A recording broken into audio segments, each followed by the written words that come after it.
Hi students, today we are going to do a revision of the chapter namely force and laws of motion. First of all, we will define what force is. In our everyday life, we are coming across so many activities such as lifting a suitcase, throwing the ball, opening the door or closing the door, pushing an object or pulling an object. So in all these activities, we are able to perform the activity only we apply some force on it. We have heard that force is required. But how to define force? What is force actually? We know that force is required to produce a displacement.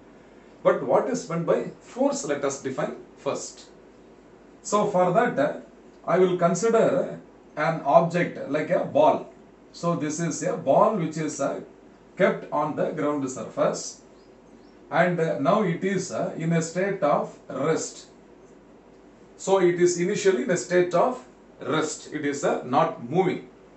Now if I will kick the ball, means then the ball will roll forward. The ball will roll in the forward direction like this. So now the ball is moving. Previously the ball was at rest, but now when I have kicked the ball is now coming to a moving state. So from a state of rest, the ball has now changed to a state of motion. Who has now changed this state of rest to a state of motion? That only is called the force. So here a force is applied externally, that is outside the body. So I call it as an external force. So I can call now force as an external agent. It is an external agent which when acting on a body has changed the state of rest to the state of motion. Okay, now another example I am going to consider. Say for example a vehicle, okay, a vehicle, say a car or any vehicle is moving in the forward direction with the same speed, okay, with the same speed in the same direction. So I can call it as uniform motion. Always its magnitude as well as the direction of the velocity is the same. So the same speed in the same direction can be called as uniform motion. Suppose if an opposing force is applied.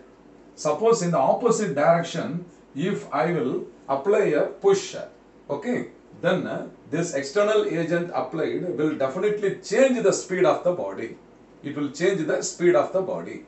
Or sometimes if it is coming with very less velocity, I can even stop the vehicle so that from a moving state. So initially it is in uniform motion. Now it is brought to rest after some distance. So it is coming to a rest. So with the help of an external agent, with the help of this external agent, I can change the state from motion to rest. From motion to rest. So in the first example, this external agent applied on the body has changed its state from rest to motion. In the second example, we have shown that the external agent which is acting on the body in the forward direction has changed the state of motion into rest. So my dear students, force is defined as an external agent which either changes or tends to change the state of rest to motion or the state of motion to rest. There is no guarantee that when force acts on a body, definitely there should be a change in the state. Say for example, you take this building, the entire building as an example. If you push the building, means will the building move anywhere? No, it cannot cause any change of state. So my dear students, force does not change the state always. For that still we have to define some more terms like balanced forces and unbalanced forces. Understand? Now I will take the case balanced forces and unbalanced forces.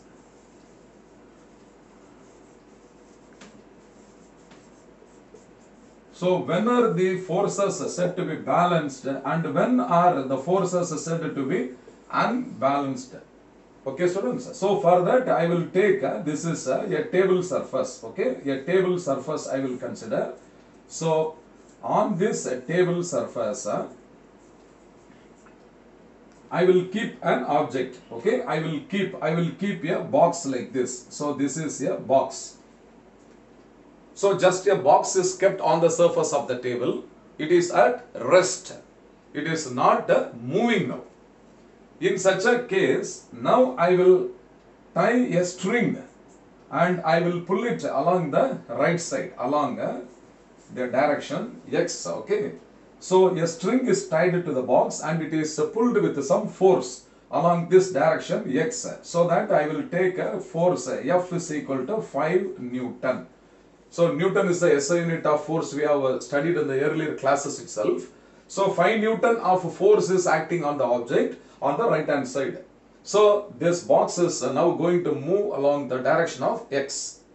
Simultaneously, if I will tie another string and I will pull it along the direction y, opposite to that of the x, and here also I apply the same force, that is 5 Newton of force. So now the box is experiencing two forces.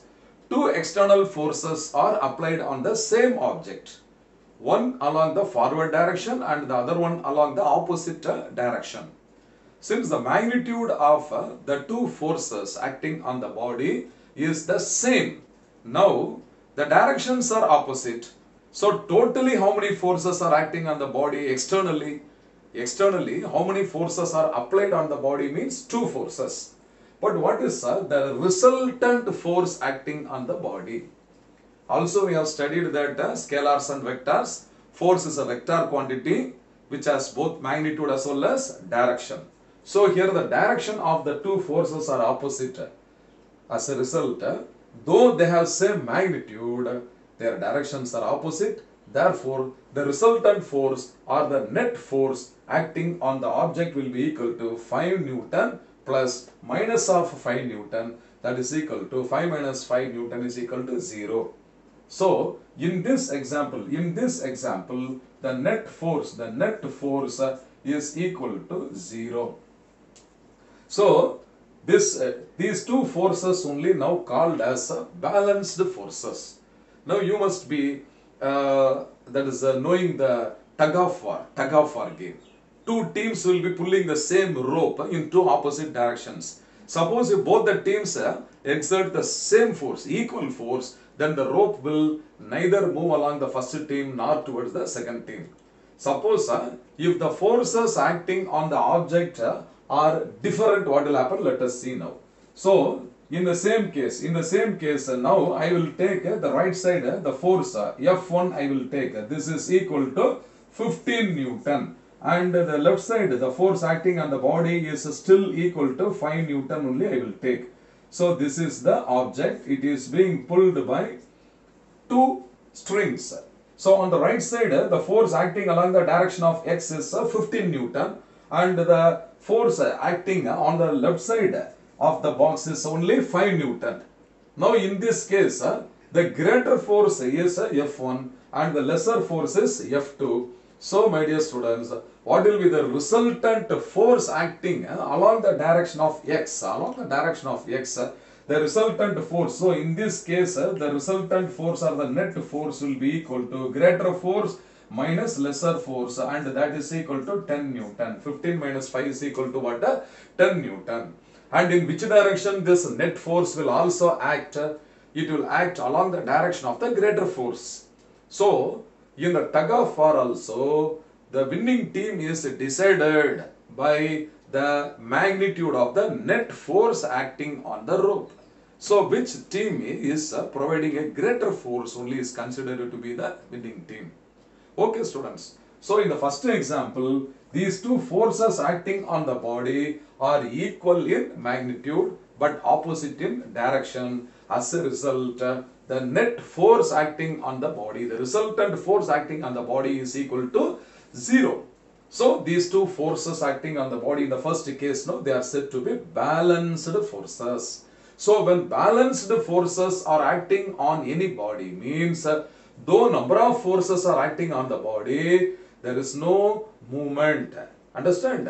So in the second case, when the applied forces are of unequal magnitudes and still there is a resultant force non-zero net force is acting on the body means then the applied forces are said to be what? Unbalanced forces. Have you understood, students? Okay. Now several years before the physicists, scientists as well as the philosophers were believing that force is required definitely to produce a motion, to cause a motion of the object, force is required. But Galileo and Isaac Newton only argued and they proved that force is not required to cause a motion, force is required only to change the state of motion. That means the lesser velocity object can increase its velocity or the higher velocity can be reduced to lower velocity. Okay, later we are going to study about this. Okay, already acceleration and retardation we have studied. In that also Galileo's views only are reflected. Now Galileo is going to explain one simple experiment. First we will study that. Okay, so what is Galileo's view?